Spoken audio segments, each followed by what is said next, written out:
اور میرے نبی صلی اللہ علیہ وسلم نے فرمایا جہنم سے جو آخری بندہ نکلے گا، یہ مسلم شریف کے اندر بھی، بخاری شریف کے اندر بھی یہ حدیث موجود ہے، آپ کے اور میرے نبی صلی اللہ علیہ وسلم نے فرمایا جو جہنم سے آخری بندہ نکلے گا، سارے جنت میں آ جائیں گے، آخری بندہ جو نکلے گا، آپ کے اور میرے نبی صلی اللہ علیہ وسلم نے فرمایا میں اسے جانتا ہوں، مجھے اس کے بارے میں علم ہے، میں جانتا ہوں۔ اور پھر عرض کی اے صحابہ سنو، وہ بندے کو جب اللہ تبارک و تعالیٰ نکالے گا نا جہنم سے،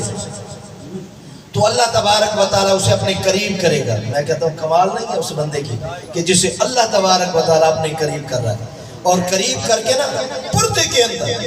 کس کے اندر؟ پردے کے اندر اللہ تبارک و تعالیٰ فرمائے گا تیرا یہ فلاں گناہ ہے، یہ فلاں تو نے جھوٹ بولا تھا یہ وہ گناہ ہے، یہ تو نے غیبت کی تھی یہ وہ گناہ ہے، یہ چھوٹے چھوٹے گناہ اللہ تبارک و تعالیٰ اس بندے کے گنوائے گا، چھوٹے چھوٹے گناہ، بالکل چھوٹے معمولی گناہ۔ وہ بندہ ڈر جائے گا، اس کے دل کے اندر خوف پیدا ہو جائے گا، اے اللہ تبارک و تعالیٰ تو یہ چھوٹے چھوٹے گناہ مجھے گنوا رہا ہے، چھوٹے چھوٹے گناہ مجھے گنوا رہا ہے، میرے تو بڑے بڑے گناہ بھی ہیں، بڑے بڑے گناہ بھی میرے موجود ہیں، اللہ چھوٹے چھوٹے گنوا رہا ہے۔ اللہ کہے گا اللہ غلطی ہو، اللہ میں بھول گیا، مجھ سے غلطی ہو گئی۔ اللہ کہے گا یہ اے اللہ اس سے بھی بھول گیا، نادان تھا، انسان تھا، نسیان سے تھا، بھول گیا میرے مالک، غلطی ہو گئی، اللہ معافی چاہتا ہوں۔ اللہ تبارک و تعالیٰ فرشتوں سے فرمائے گا فرشتوں اس کو جنت میں لے جاؤ، اور اس کے جو گناہ ہے اس نے نیکیوں میں تبدیل کر دو۔ وہ بندہ کھل کھلا اٹھے گا اور کہے گا اللہ میرے تو وہ بڑے بڑے بھی گناہ ہیں، یہ چھوٹی چھوٹی گناہوں کا تو نے اتنا صلہ دیا ہے، اے پروردگار عالم میرے تو بڑے بڑے بھی گناہ ہیں۔ اللہ تبارک و تعالیٰ کے پیارے نبی صلی اللہ علیہ وسلم نے فرمایا جب وہ یہ کہے گا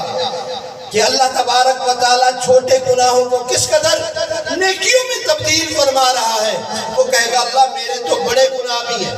میں نے تو وہ بڑا گناہ بھی کیا تھا، میں نے تو وہ بڑی لغزش بھی کی تھی، مجھ سے تو وہ بڑا گناہ بھی ہو گیا،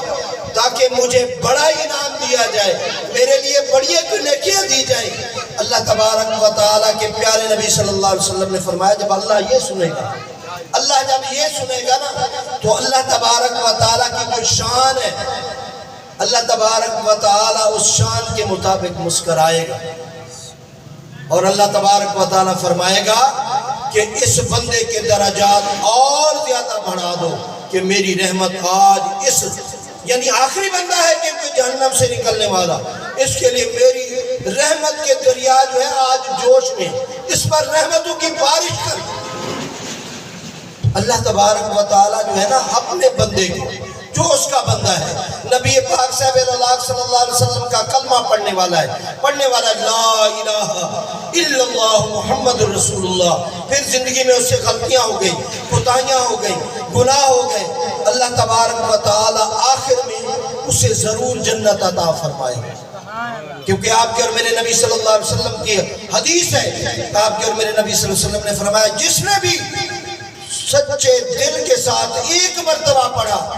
لا الہ الا اللہ محمد الرسول اللہ، فرمایا جنت واجب ہے،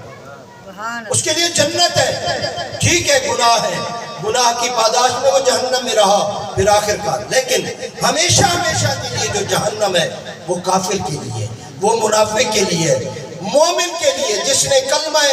محمدیہ صلی اللہ علیہ وسلم پڑھا ہے، اللہ تبارک و تعالیٰ اسے جنت عطا فرمائے، اللہ تبارک و تعالیٰ اسے جنت میں ضرور بالضرور داخل